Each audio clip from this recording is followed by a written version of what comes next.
Every time I had a new lover, I changed my perfume, and I only wore that scent when I was with that lover. That meant that years later, when I would go to my stash and open a bottle, it all came flooding back. That person, the place I was living in at the time when I put on the scent, getting ready to go out. It was magic. Like Proust's Maccadole, it all came flooding back. Over a period of 3.5 years, I successfully passed as a man. My own children didn't even recognize me. This was not a continuous event, it was sporadic. I frequently appeared in this guise as a Catholic priest, to the extent of even having heard confession. I am a list keeper. I have seen 1,345 films. On my wanting to see list, there are 58 films.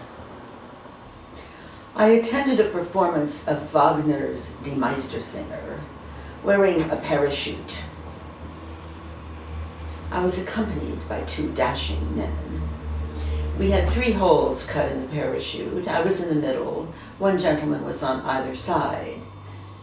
I had an elaborate neck piece of pheasant feathers, and the gentlemen were wearing silver necklaces, giant necklaces made of silverware.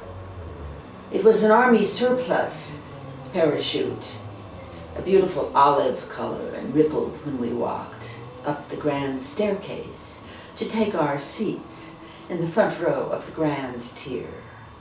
Quite an evening. I gave my seat to Truman Capote.